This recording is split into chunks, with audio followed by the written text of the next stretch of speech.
안녕하세요. 저는 2년 전 이혼을 했던 30대 여자입니다. 세상에 별별 이혼 사유, 파혼 사유 많다지만 제가 겪은 일도 만만치 않아요. 이미 이혼하고 혼자가 되었음에도 지금도 그때를 생각하면 어이가 없어서 실소가 터져 나올 정도입니다. 저는 프리랜서 일러스트레이터로 일하고 있어요. 주로 동화나 그림책 사파를 작업하고 그 외에도 일러스트가 필요한 광고 페이지 등을 작업하죠. 일의 특성상 꾸준하게 일이 있는 것은 아니기에 시간적 여유도 많은 편입니다. 그래서 저는 한 프로젝트가 끝나고 나면 다른 지역으로 훌쩍 여행을 가는 일도 많았어요. 여자 혼자 다니는 여행이라서 부모님은 걱정도 많이 하셨지만 나름 오랫동안 그렇게 다니다 보니 저는 익숙하거든요. 그날도 한 소도시로 여행을 가게 되었습니다. 그 지역의 관광지도 구경하고 혼자 식사도 하게 되었죠. 그렇게 이틀간의 여행이 끝나고 관광지에서 바로 버스를 타고 터미널로 돌아가려고 했을 때였어요. 저는 시내버스가 오는 버스 정류장에 서서 지갑을 찾고 있었죠. 그런데 어디서 저도 모르게 소매치기라도 당한 건지 아니면 두고 온 건지 가방 안에서 핸드폰도 지갑도 안 보이는 거예요. 분명 가방 바깥 주머니에 넣어두었다 생각했는데 아무리 뒤져도 안 보이더군요.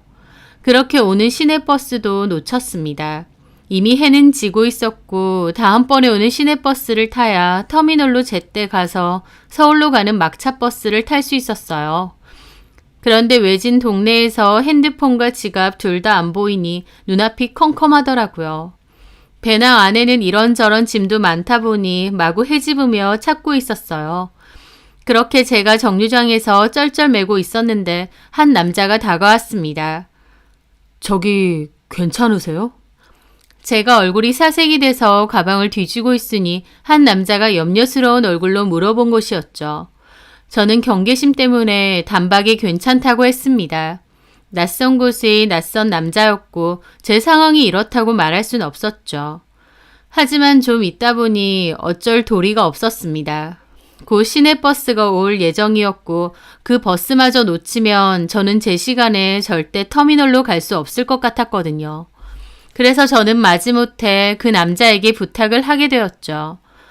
저기 정말 죄송한데 제가 실은 지갑하고 폰을 잃어버렸거든요. 혹시 버스비를 좀 빌려주실 수 없을까요? 제가 말하면서도 너무 이상해 보이지 않을까 걱정됐습니다. 초면인데 다짜고짜 돈 빌려달라고 하니 얼마나 이상해 보일까 싶기도 했죠. 하지만 그 남자는 아무렇지 않게 얼마가 필요하느냐 물어보는 겁니다. 저는 시내버스 비용과 서울까지 가는 버스비에서 5만 원 정도만 빌려주실 수 있느냐 했는데 그 남자는 흔쾌히 지갑에서 돈을 꺼내서 저에게 주는 겁니다. 5만 원이 그렇게 작은 돈도 아니건만 처음 보는 저에게 흔쾌히 빌려주다니 얼떨떨하기도 하고 그 고마움이 말도 못하겠더라고요. 저는 제 번호를 알려드리면서 이 번호로 계좌번호 하나만 보내주시라 했습니다. 제가 폰을 다시 찾고 나서 꼭 살해하겠다고요. 그 남자는 알겠다며 제 번호를 저장하고 메시지를 하나 보냈다고 했습니다. 곧 버스가 왔고 저는 그 남자에게 고맙다는 말을 몇 번이나 하고 그 버스에 올라탔죠. 그리고 터미널에서 그 남자가 준 돈으로 버스표도 끊어서 무사히 집으로 왔습니다. 그런데 정말 황당한 게요. 분명히 정류장에서 그렇게 뒤질 때는 안 보였는데 집에 와서 배낭을 탈탈 털어보니 배낭의 가장 안쪽에 폰과 지갑이 있는 겁니다. 너무 황당했죠.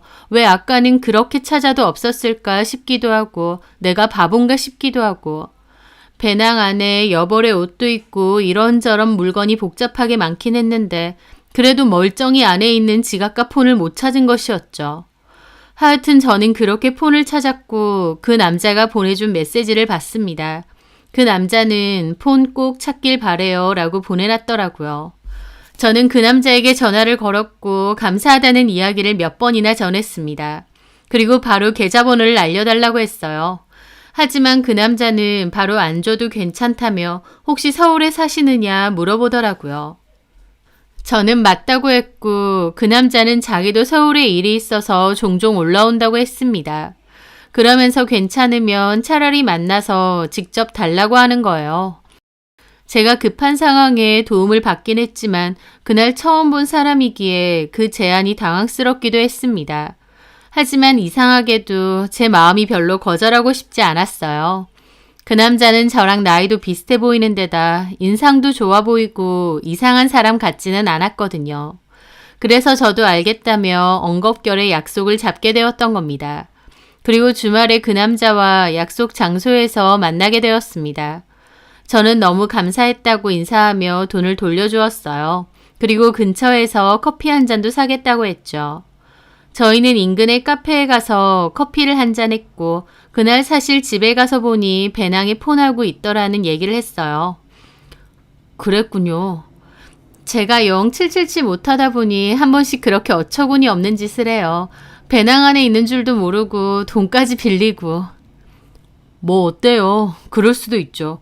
그리고 그렇게 했으니 저희가 만나서 지금 커피 한 잔 마시고 있는 거잖아요. 그 남자의 말에 저는 묘하게 가슴이 두근거리더라고요. 그 남자는 인상도 서글서글한데 특히 웃는 얼굴이 천진하고 소년 같은 모습이 있었습니다.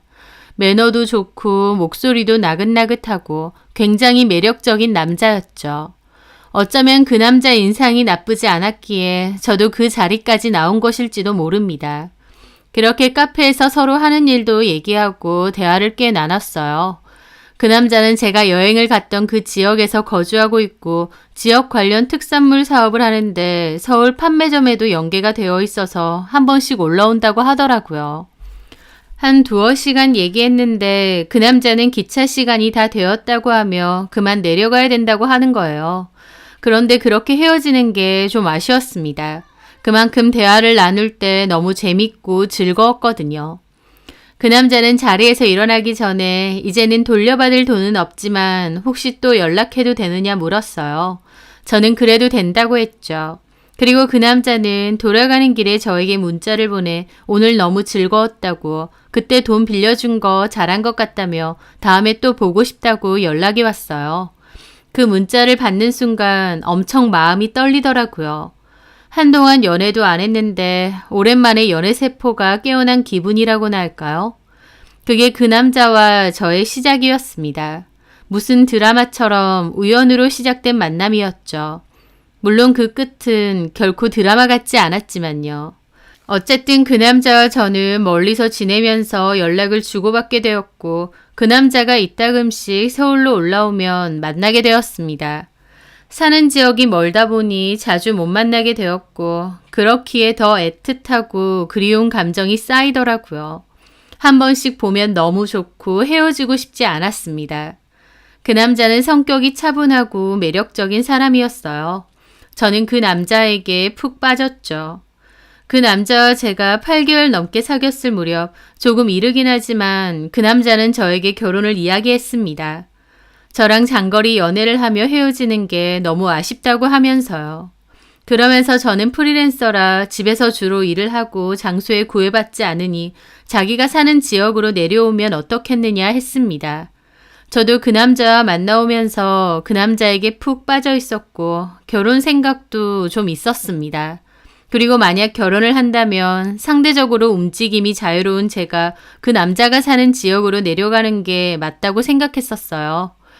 그 남자는 그 지역에 사업체가 있어서 아예 서울로 올라오기 쉽지 않지만 저는 프리랜서라서 어디서든 일할 수 있으니까요. 저는 그 남자의 프로포즈를 받아들였습니다. 1년도 안 만난 다소 이른 시기에 내린 결정인데다 사는 지역까지 옮겨야 했지만 그때는 마냥 그 남자가 좋았고 결혼도 하고 싶었습니다.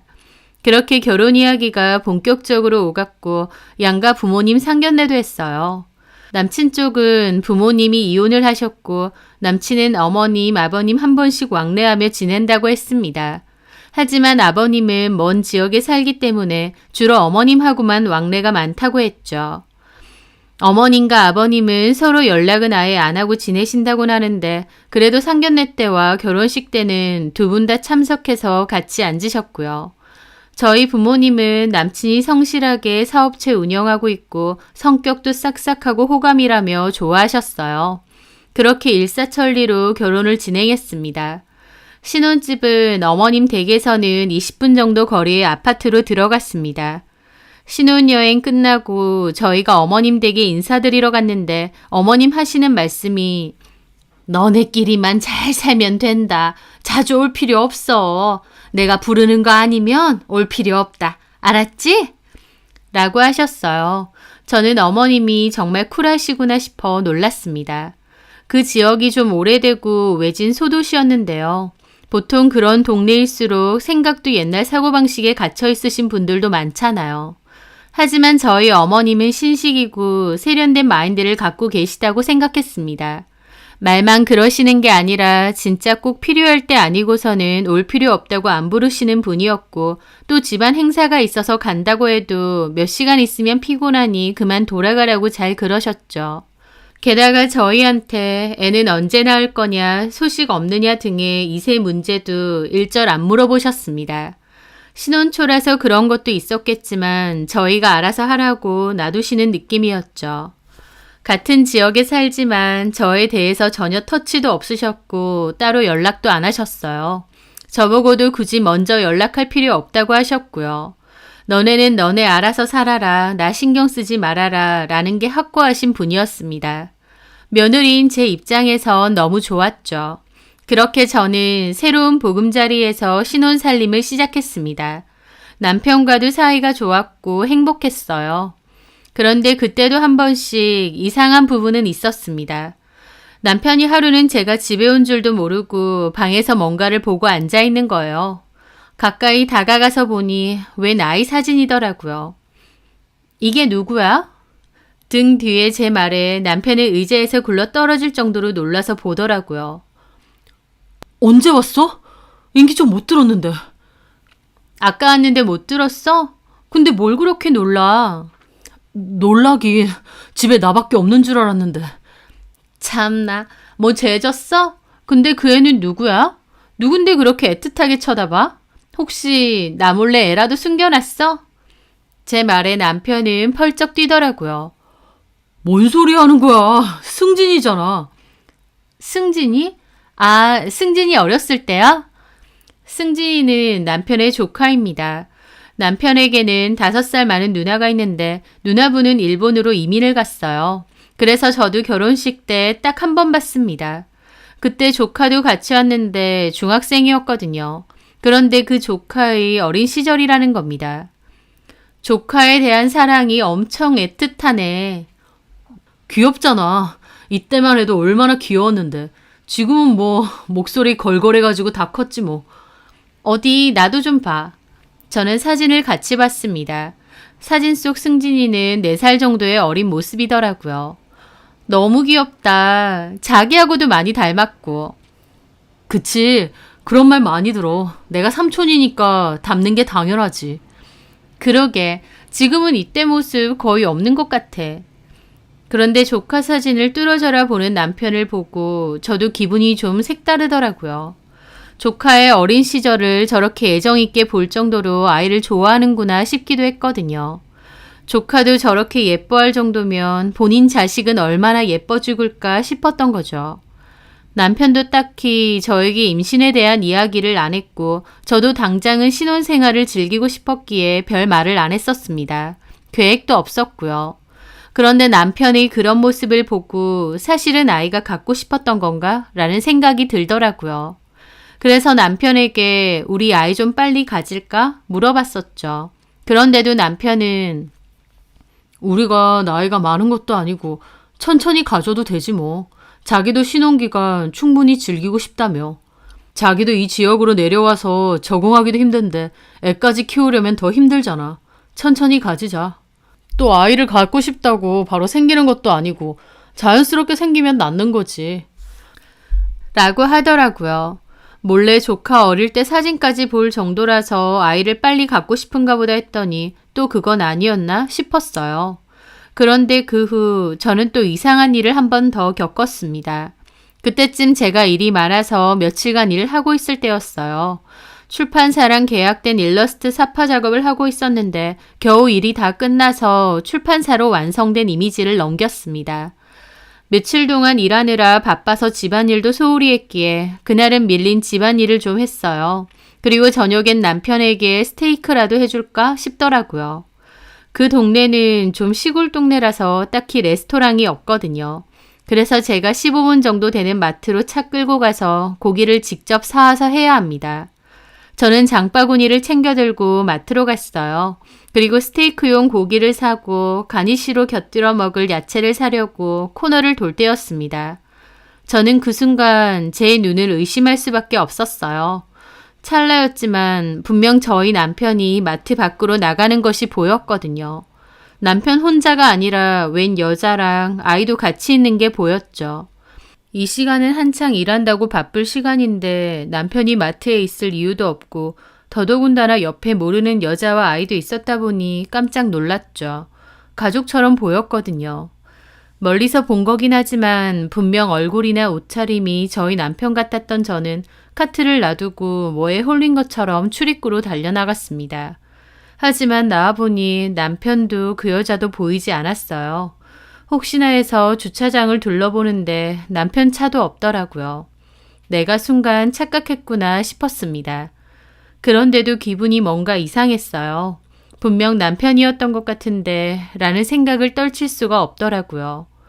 저는 멍한 기분으로 다시 마트로 돌아왔고 남편에게 전화를 걸었습니다. 여보세요? 자기야, 지금 어디야? 어디긴 사무실이지. 사무실? 일하고 있어? 당연하지. 좀 이따가 공장 가봐야 돼서 나가야 돼. 무슨 일 있어? 아니야. 내가 좀 전에 마트에 왔는데 자기를 본 것 같아서. 나를? 잘못 봤나 보네. 내가 워낙 흔하게 생긴 얼굴이잖아. 그런가? 내가 착각했나 보네. 저녁에 스테이크 해놓을게. 일찍 올 수 있지?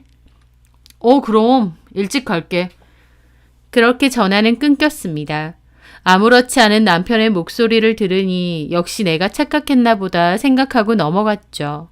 사실 얼마든지 착각할 수 있는 일이었으니까요. 하지만 사람의 직감이라는 게 참 묘한 건지 그 찜찜한 기분만큼은 사라지지 않더라고요. 그렇게 시간이 흘렀고 추석 명절이 다가왔습니다. 시댁은 따로 제사는 안 하는데 다만 어머님이 명절 때 소갈비찜도 하시고 육전도 하시고 이런저런 음식은 푸짐하게 차려서 가족끼리 먹는다고 하시더라고요. 남편은 특산물 특징상 명절 때 특히 바빠서 명절 때까지도 일을 하고 저녁 늦게 시댁으로 온다고 했습니다. 그래서 저 혼자 시댁을 갔어요. 원래는 어머님이 제가 오면 시장에 같이 장을 보러 가자고 하셨는데 그날 당일 가보니 어머님이 편두통이 너무 심하다고 하시는 거예요. 그전에도 편두통이 심하시다는 말을 들었고 한번 편두통이 시작되면 꼼짝없이 누워 계신다고도 했거든요. 어머님, 그럼 저 혼자 장 봐 올 테니 어머님은 좀 쉬고 계세요. 아휴, 짐도 많은데 너 혼자 어떻게 보내니? 괜찮아요. 차도 있고 카트도 있는데요 뭐. 여태까진 어머님 혼자서도 보셨잖아요. 어디서 뭐 사야 되는지만 알려주세요. 그럼 네가 수고 좀 해줘라. 이놈의 편두통이 왜 하필 오늘 아침에 도지고 난린지. 푹 쉬셔야 돼요. 그렇게 저는 어머님으로부터 시장 어느 가게에서 고기를 사면 되는지, 야채는 어디에서 사면 되는지 받아 적었습니다. 어머님은 특히 정육점은 이따금씩 들리는 단골집이 있다고 하셨고 거기가 고기질이 좋으니 그쪽으로 가면 된다고 일러주셨죠. 저는 그렇게 시장으로 혼자 차를 끌고 갔고 메모지를 보며 어머님이 말씀해 주신 정육점을 찾았습니다. 안녕하세요. 저 이대로 고기 좀 주시겠어요? 저는 어머님께서 적어주신 메모지를 보여드렸고 정육점 사장님은 알겠다고 조금만 기다리라 그러시더라고요. 그런데 남자 사장님이 고기를 손질하는 동안 여자 사장님이 저에게 묻는 겁니다. 근데 이 동네에 처음 보는 얼굴이네. 혹시 타지 사람이에요? 사장님은 사람 좋게 웃으며 그렇게 물어보시더라고요. 네. 서울 사람이에요. 그렇구나. 서울 사람이 총구석까지 뭐하러 왔어요? 뭐 결혼이라도 했나? 네. 결혼하고 왔어요. 어머, 새색시네. 누구? 어느 집 아들이랑 결혼했어요? 그 말에 사장님 옆에 있던 남자 사장님이 말리더라고요. 주책을 떨어. 뭐 말한다 알아? 이 동네가 무슨 코딱지만한 동네도 아니고 당신이 여기 사는 사람들 다 알아? 알 수도 있지. 우리 집 단골일 수도 있고. 그래서 제가 웃으며 그랬습니다. 아마 아실 수도 있을 거예요. 저희 어머님이 여기 단골이라고 꼭 여기 가라고 하셨거든요. 그래요? 어머님이 누군데? 성함이 뭐야? 저희 어머님 성함이 이자, 선자, 옥자. 이선호? 글쎄, 이름으로 모르겠네. 그것 봐, 모른다니까. 단골이라고 했는데 단골 아닌 거 아니에요? 하면서 막 웃으시며 고기를 주시더라고요. 저도 어색하게 웃으며 고기를 받아들었죠. 그런데 그 사장님이 갑자기 잠깐만, 이선호? 혹시 그 아들내미가 특산물 사업인가 하는 그 언니 말하는 건 아니죠? 사장님도 저희 어머님을 아시는 것 같더라고요. 저도 웃으며 그랬죠. 맞아요. 저희 남편이요. 그런데 제 말에 그 사장님 표정이 엄청 이상해지는 겁니다. 표정이 너무 확 굳어지셔서 저는 어리둥절했죠. 그쪽이 그 언니 며느리라고? 네, 제가 며느리예요. 올 초에 결혼한. 그런데 사장님이 저를 이상한 눈빛으로 보는 겁니다. 이상하네. 그 언니가 아들이 둘이나 있었나? 라며 엉뚱한 소리를 하시는 겁니다. 아니요, 신우 형님 한 분 계시고 저희 남편 이렇게 형제는 2명이에요. 그렇지. 나도 그렇게 알고 있었는데. 근데 그쪽이 진짜 며느리 맞아요? 자꾸 저한테 물어보시는 겁니다. 제가 며느리라는데 왜 자꾸 저러시나 뭔가 이상하더라고요. 그래서 왜 자꾸 물어보시나 여쭤봤더니 뭔가 낌새가 이상한지 옆에 남자 사장님이 눈치를 보더니 여자 사장님에게 그만하라고 팔을 잡아당기더라고요. 아, 뭘 그렇게 물어봐. 며느리라고 하면 며느리인 거지. 그만하고 일이나 해. 아, 저 여기 고기 있습니다. 계산해 드려요? 저는 얼떨떨한 기분으로 일단 카드를 드렸어요. 그 여자 사장님은 여전히 갸웃해 하시더라고요. 저는 찜찜한 기분으로 고기를 사들고 돌아가려는데 뭔가 너무 석연치 않아서 그냥은 못 가겠는 겁니다. 그래서 다시 돌아서서 그 가게를 갔어요. 저기요 사장님. 예? 뭐 계산 잘못됐어요? 그게 아니라 왜 제가 며느리가 아니라고 생각하시는 거예요? 아무리 생각해도 좀 이해가 안 돼서요. 에? 아, 아니에요. 내가 뭘 착각했나 보다. 미안해요. 그러니까 뭘 착각하셨는데요? 아니에요, 아무것도. 내가 깜빡깜빡해요. 너무 신경 쓰지 말아요. 내가 괜한 주책을 떤 것 같아. 저기 얘기 좀 해주시면 안 돼요? 왜 그렇게 생각하셨는지 이유가 있을 거잖아요. 뭐 때문에 착각하신 건지 그거라도 말해주세요. 제가 집요하게 계속 물어보자 그 사장님도 곤란한 표정을 짓더라고요. 그러더니 아니, 내가 남의 집 일 잘 알지도 못하는데 괜한 소리 하긴 좀 그런데. 괜찮아요. 무슨 말인지 저도 들어야 하니까요. 실은 아까 어머님이 이선옥 씨라고 했잖아. 그 언니가 누군지 내가 알 것도 같아. 우리 단골 손님이면 내가 대충들 알거든. 뭐 친한 사이까진 아니어도. 네, 그런데요. 아니 근데 내 기억으론 그 언니가 저번에 2번 웬 아가씨랑 아기랑 같이 왔단 말이지. 그래서 내가 딸이냐 그랬더니 아니다, 딸은 외국에 가 있다고 그랬거든. 젊은 여자랑 같이 왔다고요? 내 기억엔 그랬는데. 그래서 내가 며느리인가 보다 그랬더니 그 언니가 아무 말 안 하고 그냥 웃더라고. 그래서 그 여자가 며느리인 줄 알았던 거지. 근데 대뜸 새댁이 그 집 며느리라고 하니까 좀 이상하잖아. 내가 그때 봤던 그 여자가 아닌데. 저는 이게 무슨 말인가 너무 놀랐습니다. 이게 무슨 상황인지 가늠도 안 되고 얼떨떨해졌죠. 혹시 내가 괜한 소리를 한 건가? 저희 어머님이랑 어떤 여자랑 같이 장을 봤다는 거죠. 애기도 같이. 내 기억엔 그랬던 것 같아요. 애도 한 4-5살? 잘 걸어다니고 유치원 정도 다닐 만한? 아니면 어디 사촌인가? 저는 그 말을 듣고 머리가 멍해져서 돌아왔습니다. 차에 올라탔는데 시동도 못 켜고 멍하게 있었죠. 그런데 그 순간 그때의 일들이 스치는 겁니다. 마트에서 남편과 닮은 남자를 봤던 일도 또 남편이 어린아이 사진을 봤던 일도요. 설마 하는 순간 진짜 소름이 확 돋더라고요. 그럴 리가 없지 하면서도 설마 하는 생각이 들면서 기가 막힌 겁니다. 저는 일단 집으로 돌아갔어요. 제가 가니 어머님은 한숨 자고 일어났더니 훨씬 낫다고 하시더라고요. 저는 어머님께 이걸 물어볼까 말까 속에서 계속 고민을 했습니다. 하지만 그날은 제대로 말하지 못하고 어영부영 지나갔습니다. 혹시 어머님이나 남편이 나를 속이는 건 아닐까, 내가 모르는 뭔가가 있는 건 아닐까, 머릿속이 복잡하더라고요. 그렇게 혼자 골머리를 앓고 있다가 며칠 뒤 어머님께 직접 물어보자 생각했습니다. 저는 어머님 댁으로 차를 몰았어요. 어머님 댁이 있는 골목으로 들어갔는데 공교롭게 어머님이 집에서 나오고 계신 겁니다. 저는 일단 주차하는 척 차를 숨겨두었죠. 어머님은 대문을 닫고 손에는 종이 가방을 든 채로 어디론가 걸어가시더군요. 저는 몰래 어머님을 쫓아갔습니다. 그런데 어머님은 집에서 10분 안팎의 거리를 걸어가시더니 한 상가 빌라로 들어가시는 거예요. 저긴 어디지 생각하며 저도 몰래 따라갔습니다. 1층에 다다르니 어머님은 계단을 통해 2층으로 올라가시는 소리가 들렸어요. 저도 몰래 따라 올라갔죠. 여기는 어딜까? 혹시 어머님 친구분 댁인가? 생각하며 살짝 계단에서 올려다보는데 어머님이 초인종을 누르셨어요. 나다! 잠시 후 문이 열렸는데 저는 눈이 휘둥그레졌습니다. 문이 열리자마자 4-5살 된 남자아이가 튀어나왔고 어머님은 한박 웃음을 지으며 그 아이를 안는 거예요. 아이고 내 새끼 잘 있었어? 할미 왔다.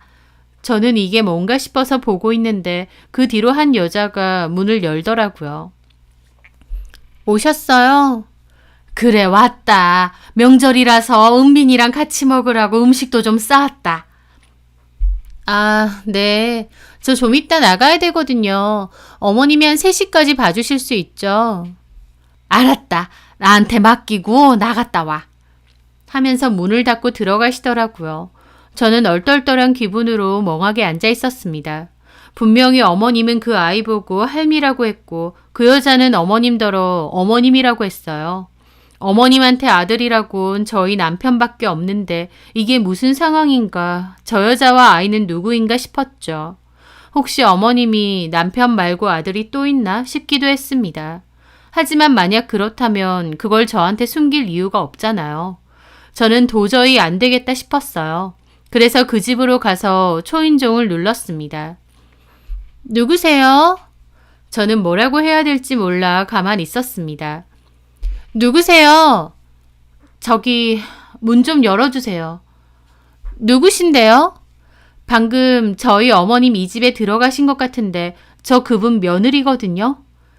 제 말에 갑자기 답이 없고 침묵이 이어지더라고요.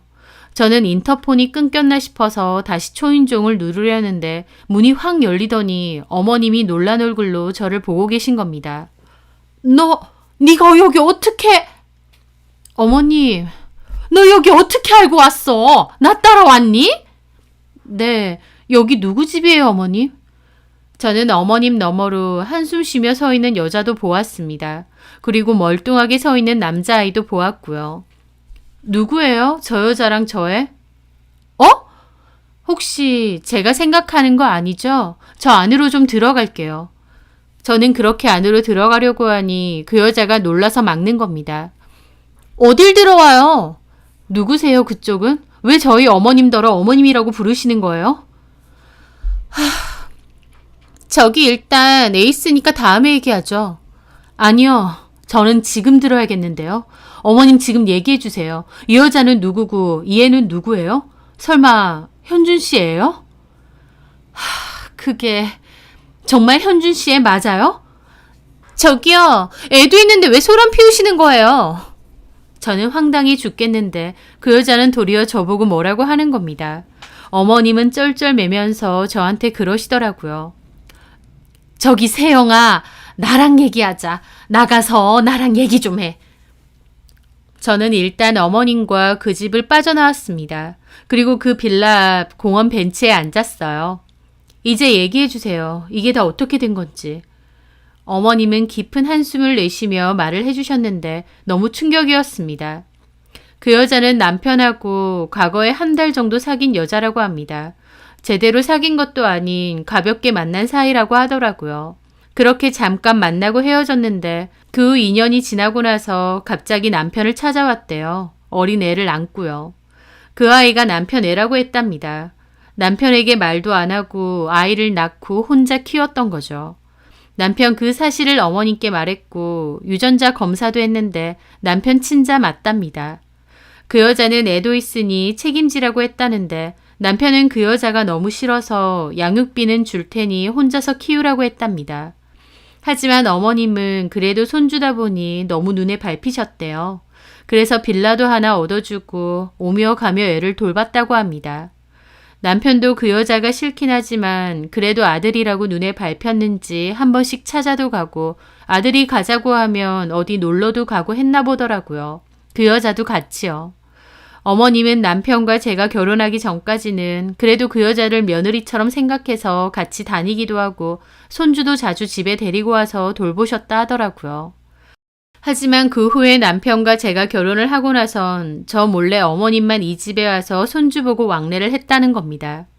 그러면서 저한테 미리 말 못해서 정말 미안하다고 하시는데 듣는 저는 기가 막혀서 말도 안 나오죠. 어머니, 이거 사기예요, 사기. 어떻게 애도 있는데 그런 걸 다 속이고 저랑 결혼을 하게 하세요? 미안하다. 근데 현준이는 잘못 없어. 현준이는 네가 좋다고 너한테 다 말하겠다 했는데 내가 말렸다. 어차피 은빈이 엄마는 내가 알아서 할 거고 현준이랑은 상관없다 생각해서. 어머님, 이건 아니죠. 손바닥으로 하늘을 가리는 것도 아니고 제가 이걸 언제까지 모른다고 생각하셨어요? 저는 기가 막혀 바로 남편에게 전화했습니다. 그리고 네 숨겨진 아들을 봤으니 당장 이리로 오라고 했죠. 그렇게 있다 보니 남편이 헐레벌떡 달려오더라고요. 남편은 저를 보자마자 미안하다고 비는데 그 뻔뻔한 면상도 보기 싫은 겁니다. 뭐? 사진 속 애기가 승진이라고? 승진이가 아니고 네 애였잖아. 은빈인가 뭔가 하는. 어떻게 아들까지 있는데 그런 걸 감쪽같이 속이고 나랑 결혼을 해? 미친 거 아니야? 속일 게 따로 있지. 은빈이가 내 아들인 건 맞는데 나 저 여자랑은 아무 사이 아니야. 결혼한 것도 아니고 자기 마음대로 애 낳아서 기르다가 불쑥 데리고 온 거라고. 나는 얼마나 억울하겠어. 뭐가 억울해? 남편한테 숨겨진 애가 있는 줄도 모르고 속아서 결혼한 나보다 억울해? 나한텐 말했어야지. 자기랑 헤어지기 싫어서 말하면 헤어지자 할 거잖아. 설령 헤어진다 해도 말했어야지. 어떻게 다른 것도 아니고 자식 있는 걸 숨겨? 진짜 미친 거 아니냐고. 자기야, 손도 대지 마. 언제까지 속이려고 했는데? 그리고 나한테는 거짓말하면서 뒤에서는 애 사진 보고 저 여자랑 마트 가고 그랬지? 그때 마트, 그것도 당신 맞지? 은빈이가 마트 같이 가고 싶다고 해서. 그럼 저 집 가서 아빠 노릇하고 지내지. 왜 나한테 결혼하자고 해서 이 지경을 만들어? 나 저 여자 싫어. 진짜 끔찍해. 애만 아니면 다시는 안 보고 살고 싶어. 나도 사랑하는 사람하고 살고 싶잖아. 근데 그래도 내 자식이라니까 모른 채 할 순 없고 눈에 밟히고 나도 미치겠다니까? 남편은 자기가 더 억울하다 펄쩍 뛰는데 할 말이 없더라고요. 남편이 숨겨진 애가 있는 줄도 모르고 속아서 결혼하고 어머님이나 남편이 이때까지도 저를 까마득히 속였는데 그런 저보다 지가 더 억울할까요? 저는 어머님이고 남편이고 너무 파렴치하게 느껴져서 얼굴 보기도 싫어지더라고요. 미쳤어. 너도 미쳤고 어머님도 미쳤고 저 여자도 미쳤어. 당신네들끼리 지지고 볶지. 나는 왜 여기 끼어들게 만들어? 저는 분통을 터뜨리며 자리를 떴습니다. 남편이 저를 붙잡았지만 저는 확 밀어버리고 도망치듯 그곳을 벗어났어요.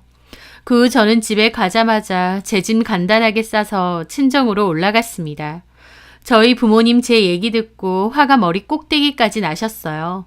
저희 남편에게 전화해서 제정신이냐고 고래고래 소리 지르고 가만 안 있을 거라 하셨죠. 남편은 저희 친정집까지 올라와 또 무릎 꿇고 빌면서 그 와중에 저랑 헤어지고 싶지 않다 어쩐다 하는데 정말 진절머리가 나더라고요. 너 진짜 이기적이다. 내가 좋고 나랑 결혼해서 살고 싶었으면 솔직하게 다 말했어야지. 무슨 키우던 개도 아니고 어떻게 자식 있는 걸 속일 수 있느냐고. 네가 나를 어떻게 생각했길래 그렇게 중요한 걸 속이고 덮어두려고 했어? 그리고 그것 때문에 우리는 자식 천천히 가지자고 한 거지. 그게 아니라 자기가 나 떠날까봐 무서워서. 그게 무서워서 속이고 있다가 결국 이렇게 됐잖아. 이건 아니야. 우린 끝났어. 숨겨진 자식이 있다는데 그것도 어머님하고 네가 한 통속으로 나한테 작정하고 숨겼는데 그거 알고도 내가 이 결혼 생활을 유지할 것 같아? 넌 네 자식 눈에 밟히나 본데 그럼 네 자식이나 키우고 살아. 세상에 어느 정신 나간 여자가 외방 자식이 있고 그 애엄마라는 사람까지 멀쩡히 있다는데 그것도 어머님이랑 왕래하고 계속 지낸다는데 그걸 참아주겠니? 우린 이혼이야. 그리고 이 사실에 대해서 위자료 소송할 거야. 제 단호한 모습에 남편도 아무 말 못하고 한참이나 고개만 푹 숙이고 있더라고요. 그렇게 남편은 돌아갔고 저도 어떻게 이런 일이 있을 수 있나 밤새도록 울었습니다. 행복하게 잘 살고 있다 생각했는데 한순간 제 결혼 생활은 파탄이 난 거죠.